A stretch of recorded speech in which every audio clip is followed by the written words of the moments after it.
All right, let's go because there's a lot to talk about with Bernanke speaking. All right, this is Kathy Lien with BKForex. I would like to welcome all of you to our Trading the Euro presentation. And what we're going to talk about today is the fundamental and technical outlook for the euro, as well as a strategy to trade the euro, and it's also other major currencies. Before I begin, I'm obliged to show you this disclaimer, which basically tells you that trading Forex carries a high level of risk and may not be suitable for all investors. So I encourage you to pause this screen later on or go back to it and read through the disclaimer and make sure that you are able to hear everything that's happening right now. So just be aware of that because, trading Forex does carry a high level of risk. So we're going to start off. I'm actually going to move my chat box in the bottom here. We're actually going to start off and talk about what's been driving the euro. But I think that, because Bernanke is speaking right this moment, it's worthwhile to jump ahead and just discuss a little bit about what he's saying. Now, right now Bernanke is delivering a testimony on the economy to the Joint Economic Committee. And he's just talking. There will be a Q&A session, so there's a lot to watch out for. The big headline that came out was his comment that premature tightening risks slowing or ending the recovery. Going into this testimony, we've had a fabulous dollar rally. And the fabulous dollar rally has basically represented the market's expectations for bold and aggressive action by the Federal Reserve. So everyone was looking to Bernanke's speech today to see whether he was going to confirm or deny that. So starting off, he's basically said that was slowing or ending, premature tightening was slowing or ending the recovery. And so the knee-jerk reaction that we are seeing right now in the U.S. dollar is a sell-off. Other things he's saying is job market's weak overall despite recent gains. He's also saying that long-term inflation expectations are stable and that monetary policy cannot fully offset the fiscal drag on the economy. The unemployment rate, he thinks, is at extremely high levels and is an extraordinary cost to the economy, and he expects the fiscal restraint to exert a substantial drag in 2013. So overall, okay, I'm going to slow down what I'm going to say just so that it comes out a little more clearly. Overall, these comments suggest that he is not itching to taper quantitative easing immediately. Basically, he's sounding cautious, he's sounding conservative, which shouldn't surprise you considering that U.S. bond yields have basically gone from 1.7% to 1.9% or above 1.9% since the beginning of the month. So the chance of Bernanke basically coming out and risking driving U.S. Treasury yields, 10-year yields specifically, to 2% was going to be slim.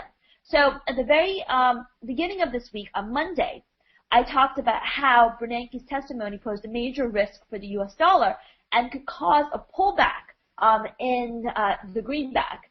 And that's basically what we are seeing right now, which is that he's basically sounding very, very cautious.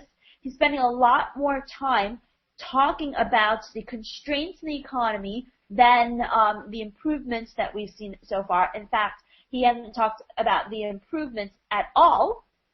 And most importantly, he's saying that premature tightening risks slowing or ending the recovery. So for those people who jumped on the bandwagon and bought dollars on the premise that Bernanke or the Federal Reserve in general is going to start, setting the market up for a reduction in asset purchases as early as September, and some people even said as early as June. realize that their expectations are completely misplaced. And that's why we're seeing this fabulous rally in the euro dollar, because the US dollar itself is collapsing. Now, let me pull up a chart real quick. So you know what? Let me see if I can share my application. And this is a lame ass chart that I'm showing you because my other computer has got some issues right now, and so I'm just going to show you this Dania chart. But still, what it shows you is that 130 in the euro dollar is the next key resistance level. So there's a very good chance that this rally that we're seeing right this moment in the euro dollar, and I'm going to do a shorter time scale of a 30-minute chart here. Actually, let's go to a slightly longer term. Let's do a, it's taking a bit of a moment to load for some reason. Okay, so this is a 30-minute chart. So you'll see that 130 is the next key resistance. You'll see that we have a really nice rally in the euro dollar right off of Bernanke's comments. 130 is the next significant resistance level in the currency pair. But support, on the other hand, is going to be back down at 129. If it basically 129.25 or so. If it basically breaks below 129.25, then it's probably going to 129, and then below that there's no major support until about 128. So we are in turn mode in the euro dollar right now, and if it does clear 130, that would basically pave the way for a much stronger recovery up to, at least 131, maybe even 132 in the euro dollar. So this is very important. I think that his comments or his caution on the economy is probably going to be reinforced by the FOMC minutes that are going to be released later today. I'm going to go back to my I'm going to go back to the PowerPoint right now. So what I was saying, I guess you missed what I was saying in terms of the FOMC minutes. What I said about the FOMC minutes is that they're probably going to be dollar negative as well. So this selling in the US dollar you've seen right now will probably be sustained. And the reason for that is because, can you hear my voice? I think that most of you can hear my voice because most of you are saying yes. All right. So I'm not too sure what's going on in your end, Mike, but this weakness that we're seeing in the US dollar will probably be sustained. We actually touched 130. So if we do break above 130, then it's all clear for a much stronger recovery. But the reason why the FOMC minutes could drive the dollar lower is because that meeting came right after we had that 88,000 increase in non-farm payrolls. It was an abysmal number, and it was later on revised, of course, revised higher. But at the time when the Federal Reserve was sitting there, right at the time when the Federal Reserve was sitting there and holding their meeting, they only had this 88,000 reading on hand. So I'm almost certain that the doves are going to scream a little louder at that meeting, and so the FOMC minutes will probably be a bit more cautious. So that's basically why we've seen the dollar weaken, why it may continue to weaken going forward. So what we're going to do is we are going to I don't know what's going on here with Adnan. He says, Kathy, where are you? Can you be a little more specific with your question? But anyway, what's been driving the euro? We're going to look at it from a macro, micro, and monetary policy basis. I think not everyone else can hear me, and if maybe they can help you along the way, because it seems like everyone else seems to be okay with that. All right, so let's start off with macro. First of all, you see right now that U.S. stocks are performing very well, and so U.S. stocks are performing very, very well, and the Nasdaq hit a new high And the S&P looks like S&P also also is at the cusp of hitting a new record high. It's about 1 point away from that. So if the market believes that the Federal Reserve is not very serious about tapering asset purchases, and I think that's the main takeaway from today's comments so far from Bernanke, and we haven't gotten anything else yet from him. But if they do believe that this means that they're not going to taper asset purchases, and they're not overly concerned about his concern about the economy, which I think is probably more a reflection of his desire to drive U.S. bond yields back down from the lofty levels right now, at least cap the rise in it, then we could see this rally in stocks sustained. So stocks have hit a record high, and that's been very supportive of the euro dollar. Now, there has been a short-term breakdown in the correlation between the euro and stocks. If you pull up a chart, we don't even need to pull up a chart. If you just look at a chart of the euro, you will see that the euro has fallen quite, even though it's bouncing today, it's fallen quite a bit off of its highs in the month of May. Whereas if you looked at the charts of U.S. stocks, it's been increasing. So there's a huge divergence in the movement between, there was a huge divergence in the movement between U.S. stocks, or German stocks for that matter, as well as the euro dollar. But at the end of the day, it is still helping the euro. And it is still helping the euro because the euro is still looked at as a risk currency, especially now that we have some of the steam taken out of the dollar rally by Bernanke's comments. Actually, we just hit a record high in U.S. stocks. So Bernanke's testimony is being really supportive of the stock market, and that's helping to drive the euro dollar higher right now. And I think that the U.S. stock market is both good and bad for the U.S. dollar. It's good in the sense that it reflects optimism in the U.S. economy, and also because it helps to attract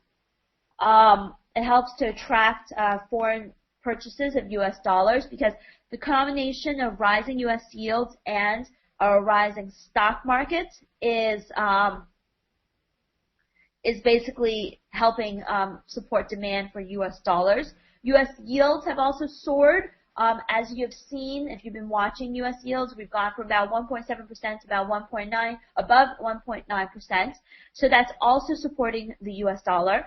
And these two factors, what initially drove the dollar higher between April 30th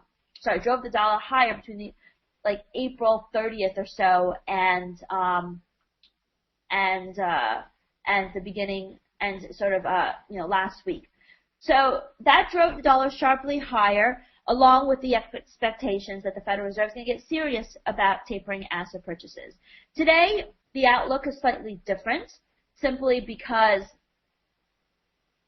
Bernanke has reset the market's expectations a bit and said, I think your expectations, he didn't really say it, but he basically alluded to the fact that he thinks that the market's expectations for Fed policy are overblown, and that is why the efforts he's taken today are aimed at kind of curbing some of that over-enthusiasm. So that's the reason why we're seeing the euro rally today. Other macro factors that have occurred since the beginning of the year that I think are important to be mindful of is that the tail risk have subsided in Europe. And so what that means is that the doomsday scenario in the Eurozone, basically involving Italian and what's happening in Italy, what's happening in Spain, have pretty much subsided, meaning that Italian and Spanish bond yields are no longer in danger territory.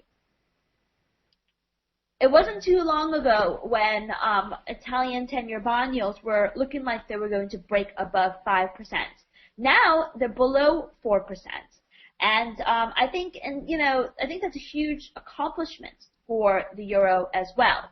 So in the macro environment right now, we're living in a world where all of the quantitative easing efforts by central banks have sent stocks to record highs.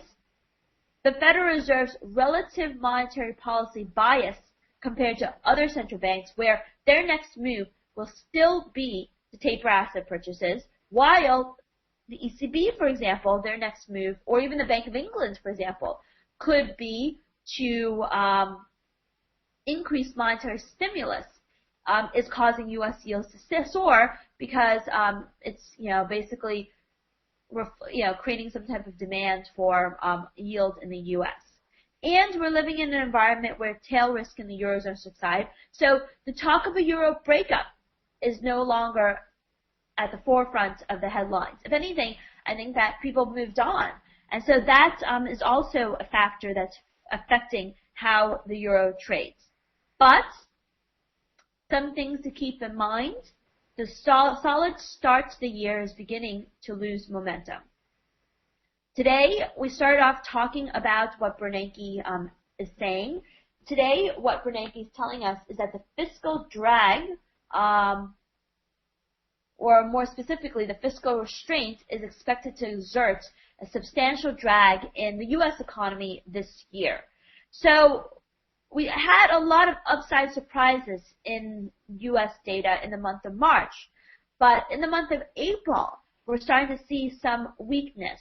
So the solid start to the year is losing momentum, not only in the U.S., but also in the Eurozone, as well as in China and in Australia, and maybe it's a little premature, but maybe even the UK, as we saw with today's retail sales report. So while stocks have hit a record high, U.S. data has previously surprised to the upside. We're starting to see some weakness. And we're starting to see the weakness because of the fiscal drag. And as you saw from Bernanke's comments this morning, he is very much concerned about that. That will keep the money flowing through these major quantitative easing programs by the central banks. And it will keep central banks leaning towards more and not less stimulus. So it's just something to keep in mind because that's the environment that we're living in. We previously had a decline in commodity prices. Gold prices have obviously been doing terribly, but right now it's rebounding after Bernanke's comments. But the most important focus, I think, should be on oil, because inflationary pressures declined a bit in the month of April when oil prices and commodity prices fell quite a bit. But as we are in May, we've seen oil prices remain above $95 a barrel despite the strength of the dollar, and that will offset some of the declines in commodity prices we've seen in other markets. So the point I'm making is that the main reason why a lot of central banks have been able to keep monetary policy easy and to cut interest rates like what the ECB did, like what the RBA did, was because inflationary pressures were lower. However, inflationary pressures may actually increase slightly because of the recent uptick in oil prices. Now, Bernanke is not all that concerned, though, because this morning he did talk about inflation, and he said that he sees inflation at or below the Fed's 2% goal over the next few years, and he expects inflation expectations to remain stable. I think this is important, and this is an important comment, because it suggests that the central bank believes that weak demand will limit the amount of increase that we'll see in price pressures. So I'm keeping an eye on commodity prices. They're rebounding, which is obviously concerning. If they continue to rise, then that will limit any additional movement that the ECB will do in terms of additional stimulus. But if they remain low, then it's all clear for the ECB. So that's basically the macro environment that we're living in right now, where, we just have a really nice risk-on move in the markets. Stocks are performing very, very well right now. The Dow is almost up 100 points. We also have the tail risk in the Eurozone subsided, but we're starting to lose momentum. On a micro basis, the picture is not as pretty. And the reason why we say that the picture is not as pretty is because the Eurozone is in recession. That's also another reason why people were so bearish euros and bullish US dollars because they believed that the Eurozone, which was in recession or is in recession, could remain that way for some time. And it is also relative growth that is playing a role in how the euro-dollar trades, because even though the recovery seems to show signs of slowing in the U.S. economy, at least we are seeing some strength in certain parts of the economy, whereas in the Eurozone, the latest GDP numbers show that the region remains in recession. So that is restricting the rally in the euro, but the real test will be tomorrow when we have all of the Eurozone PMI numbers. Because when the Eurozone PMI numbers provide us with the most up-to-date assessments or look at how the Eurozone economy obviously is performing. And so if we have an increase in the PMI numbers, which basically show that the contraction has eased in the service and manufacturing sectors of Germany, France, and the region as a whole, that will compound this rally that we're seeing in the euro-dollar. And probably if euro actually makes its way above 130 later on, it will help to extend its gains, or at least give it a chance to retest 130. However, if the data is weak and actually shows the recession exacerbating, with the PMI numbers falling further, then we're really in big trouble.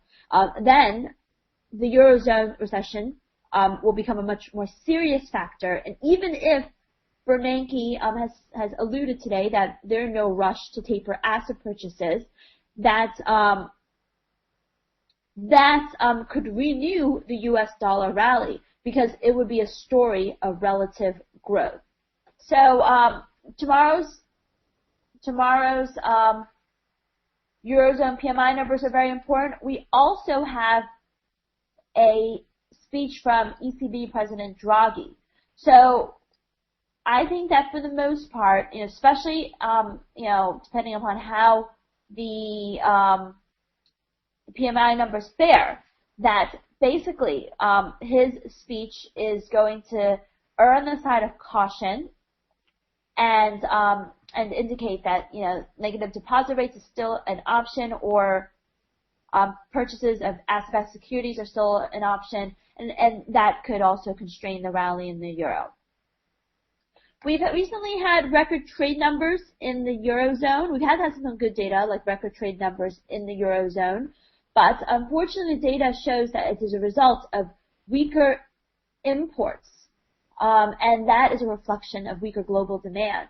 And so that is one reason why I would not make too much out of this euro-dollar rally until we see further evidence of improvements in the Eurozone economy.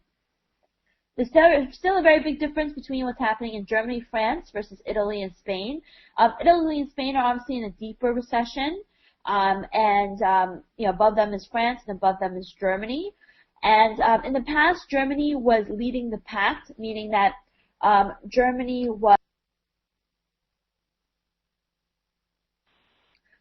was basically carrying the whole region on her shoulders. But now, she too is beginning to experience slower growth. And because she too is beginning to experience slower growth, I would be extremely, extremely careful with that, because if we continue, it's really the big economy that we're focusing on.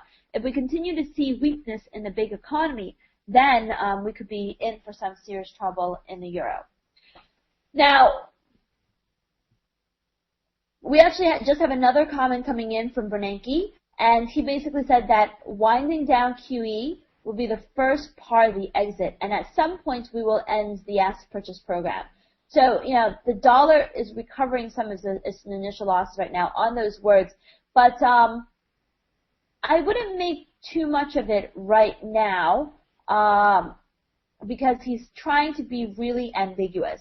He just said we may or may not sell assets, which basically says nothing at all. And I think it is trying to just create some two-way action in the markets right now.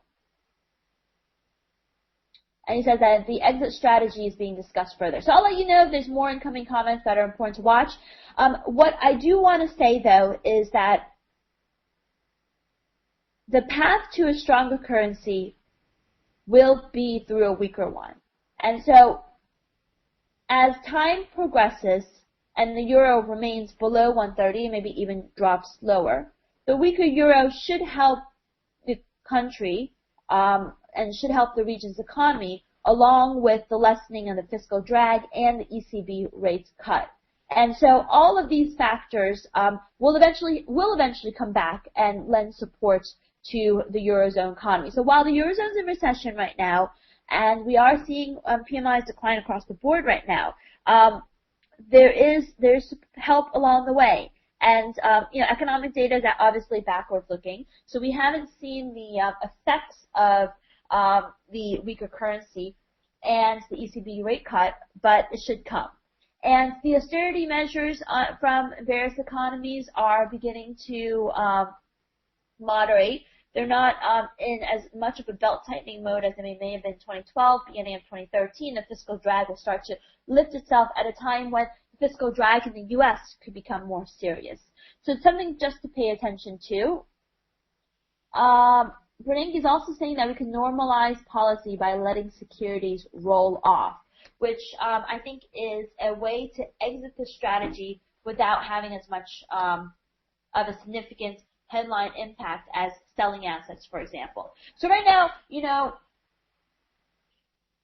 the dollar is recovering a lot of its pre-Bernanke losses, and in fact is now stronger than where it was pre-Bernanke losses. Basically, Bernanke is saying that the Fed could raise or lower purchases pace, and it depends on data, and could in the next few meetings cut pace of purchases. So there's just so much going on right now. I think that, that last comment is the most important comment that he's made, which is even though he's saying, we could lower or raise purchases, in the next few meetings we could cut purchases. So I think that should be enough to drive the dollar sharply higher. Dollar yen hit new highs right now on that comment, and I think is at least on its way to 103.50. If not, and if it breaks 103.50, could rise as high as 104.50, maybe even 105. So now we're on to the U.S. And we've seen improvements in the labor market. We've seen improvements in the service and manufacturing sector. Housing data has been kind of mixed. Inflation data, inflation is muted. So, Bernanke is telling us the market that, how they vary QE will depend on data, and the market can also see the data as they come in. And he will respond in steps to the data.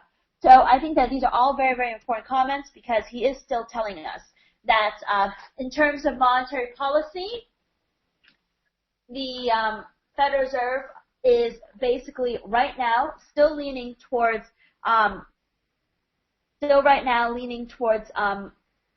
tightening monetary policy, whereas the ECB is leaning towards easier monetary policy. And so, the dollar's punching the euro in the face, or Bernanke's punching Draghi in the face, and the dollar is winning out right now because the net outlook for the euro basically hinges on additional action by the ECB, and B, additional action by the Federal Reserve in September versus December. Bernanke is saying quite clearly that they could take action in the next few meetings. So we're in May. I think next few meetings does not mean June, which which is the next time that they hold Bernanke holds a press conference after, which is the next time that Bernanke holds a press conference after the ECB, after the Federal Reserve meeting. If you just hold on one second, I have a trade going on right now in dollar yen that I just need to double check on. One second. All right, sorry about that. I just had a dollar yen trade trigger off of this move here, so I just needed to make sure I had a good adjustment because, you know, while I'm talking to you about all this stuff, I'm a trader first and an analyst second, and so top priority is my trades. Okay, anyway, where am I at? Okay, basically what I'm saying says the next few meetings. And so most likely, I think, in my opinion, the next few meetings means September because Bernanke's probably going to want to, first of all, explain his decision, provide more detail, blah, blah, blah. And so September is the next time before, after June, where is the next time after June where they're going to hold a press conference after the Federal Reserve meeting. So I think that if we do get some action by the Federal Reserve, it'll probably be at this time. And given Bernanke's comments, I think that he is going to, at first he started off weak, but now it seems like he's fueling the expectations for Fed. He's fueling the expectations for Fed policy and fueling expectations for more aggressive action to happen sooner rather than later. There are, of course, going to be consequences of the recent moves in the currencies. For the euro, the consequence of euro weakness will be a stronger economy. The consequence of dollar strength, actually, will be a weaker U.S. outlook. While the U.S. is not a huge exporter and therefore is not as sensitive to the strength of the U.S. dollar, it will still catch up to the U.S. economy, and that's important to pay attention to and to remember. So expectations of dollar strength hurting the U.S. economy, and also obviously Bernanke's concerns about the fiscal headwinds. So the focus now, after we get past all of these monetary policy divergences, the market starts to price in what finishes pricing in what they expect for the Federal Reserve versus the ECB. It's going to be time to shift from growth to value. So let's go to charts, because I want to look at my charts anyway to see where we're shaping, what we're looking at. Euro dollar. This is obviously a stale chart. Let me reload this. Give me 1 second to do this.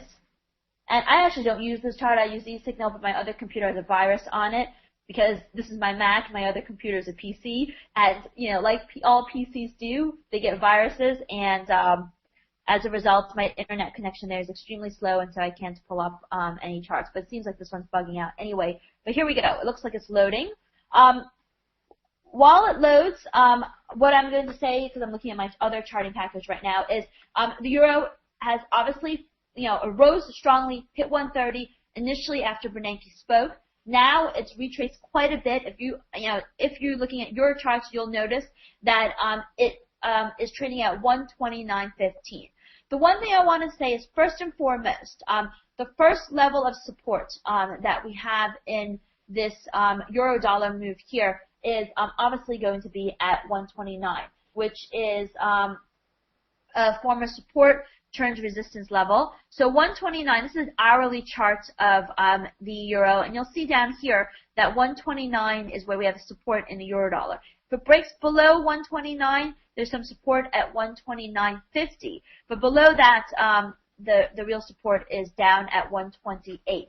So we've got a huge reversal candle here. And so we've got a huge reversal candle here. If we break below 129, these losses could really extend, and we're actually breaking below 129 right now. And I know Boyke's going to say I'm getting really excited here, and I am, because I almost had my trading setup almost had a long euro trade set up, but it did not close that way, and now if we get to 128.50, I may have a short euro setup. So I'm getting really excited right now. But anyway, anyway, we're at 120, and for some reason these charts aren't updating, but you can imagine right now we're at 128.90 in the euro dollar, and so given that we're at 28.90, there's no support until 128.60. So that's the level to pay attention to. All right, so what I want to do is I want to share with you a trading strategy, and the trading strategy I think you're going to see is how to trade the euro RSI roller coaster. RSI roller coaster is a strategy to pick tops and bottoms, and it's particularly good. No, in my opinion, I like using this strategy to pick tops and bottoms on daily charts. It works okay on 4-hour charts, but in my opinion, it works better on daily charts. You're wondering our targets for dollar yen and euro dollar, because we obviously are long dollar yen, which I was saying earlier because I was adjusting my trade. That's available only for BKForex subscribers, so you'll have to become one to find out. So anyway, RSI roller coaster. 4-hour charts, you can use it on 4-hour chart, you can use it on a daily chart. I like it more on the daily chart than I do on the 4-hour chart. Here are the guidelines for trading RSI roller coaster. For picking a top in this case and picking a bottom would be completely reverse. Starting off with picking a top, what you want to first see is you want to see the RSI go up and up and up, and you want to see go above 70, which means that it's going into overbought territory. But just because it goes into overbought territory does not mean that it is time to take a trade. Instead, what you want to see it do is you want to see RSI retrace and then close below 70. After it closed below 70, you want to go short at the next candle with the stop 10 pips above the swing high. First target is half of the amount risk, and then you trail your stop on the remaining position. This is a strategy that I like quite a bit for picking long-term tops and bottoms. Let's go to the chart to see, and hopefully the chart will cooperate, but we're looking at long-term charts anyway, so it doesn't really matter. I'm going to pull up the daily chart, going to add in RSI.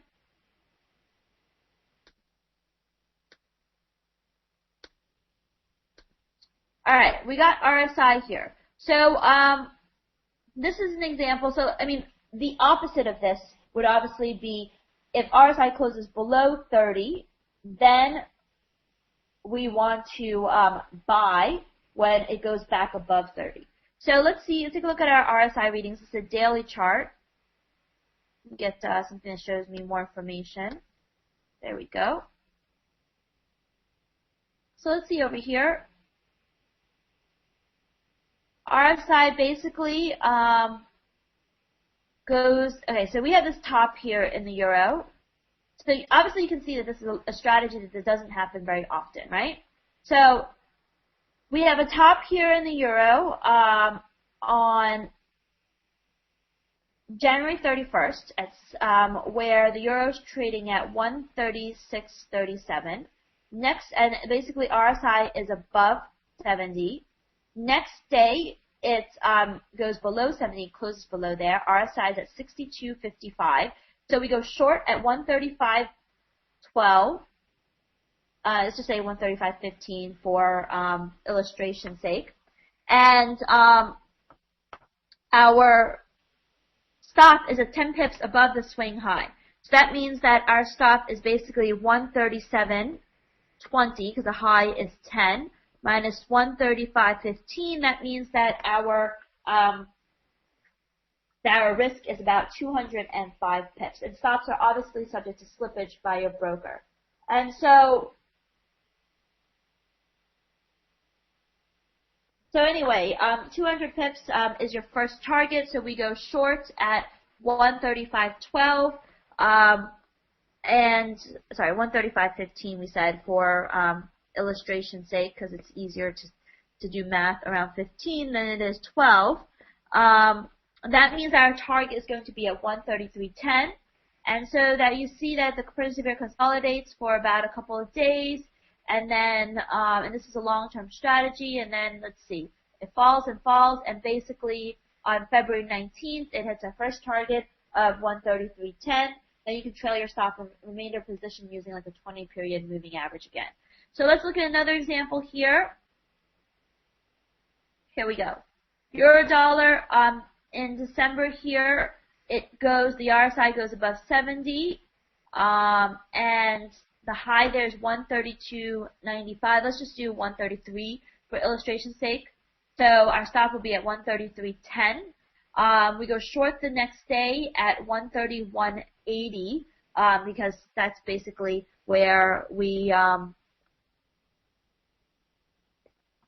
that's basically the next day when RSI dips below 70, closes below there. So we have a 130 pip stop.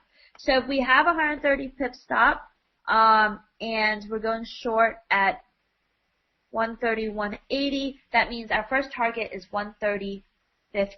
So it consolidates, does have a high, but doesn't stop us because it's below the swing high. And then, a couple of weeks later, on January 2nd, it hits our first target, and then you can trail your stop on the remainder of the position.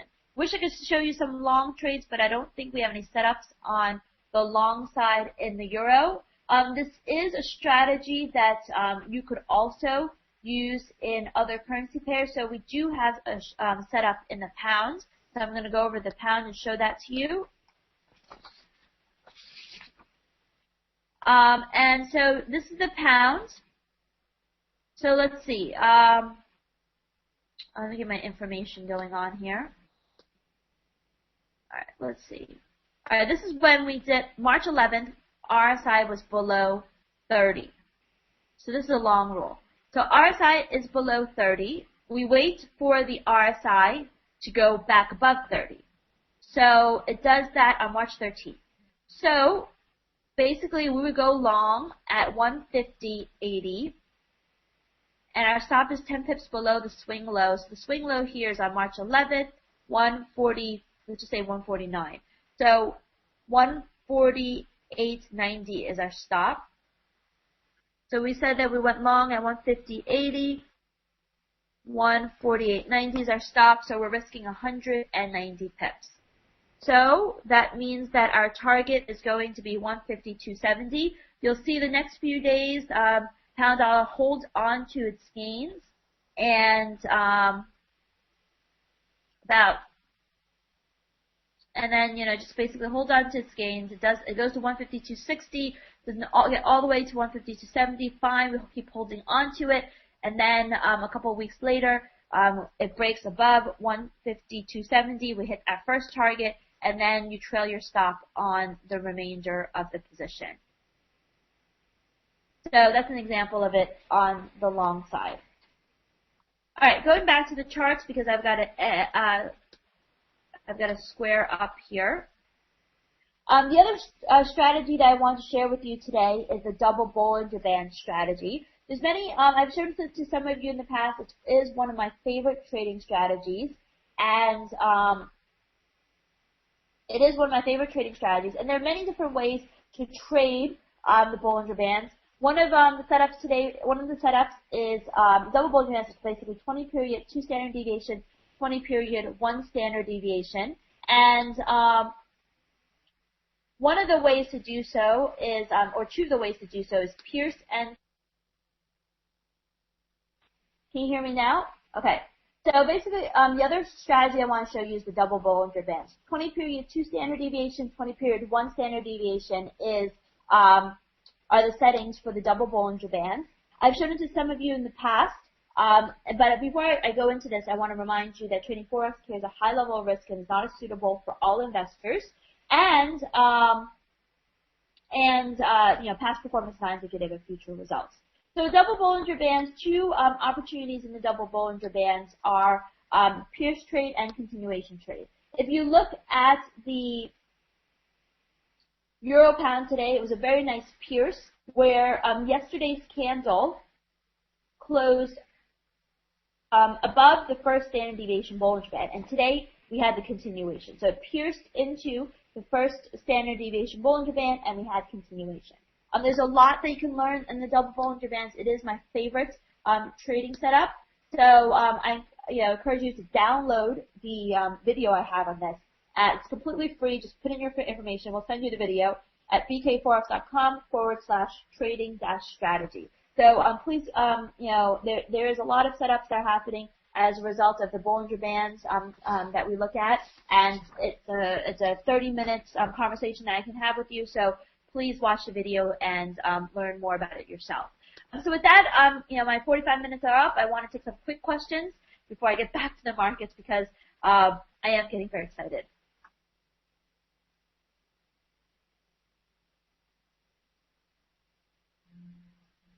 Especially with this vol and dollar yen, and that's the trade I'm in right now. We did back to the 30s, now we're back up. So there's lots of things going on. Bernanke's still talking right now. I'm just looking at his comments. Bunch of comments, but I think the focus on how they could still taper QE in the next few meetings is the main takeaway so far. I don't use slow stochastics. Eurodollar is not the only currency pair I trade, but it is the one that we're doing a presentation on.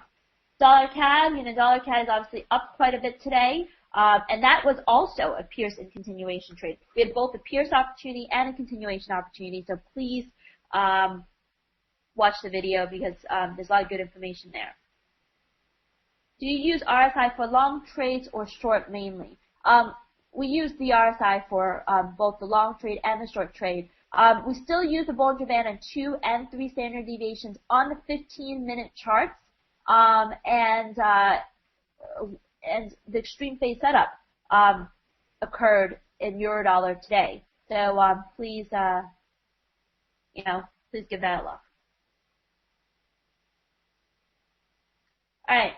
Any additional questions? If not, I'm going to call it a day because there's a lot going on in the markets. If you have questions, please email me at Kathy@BKForex.com. I'll be more than happy to answer them. And as I said, there's a lot going on the Bollinger Band setup. So download our trading strategy at trading-strategy.com. I obviously spelled strategy wrong, so please spell it right, trading-strategy.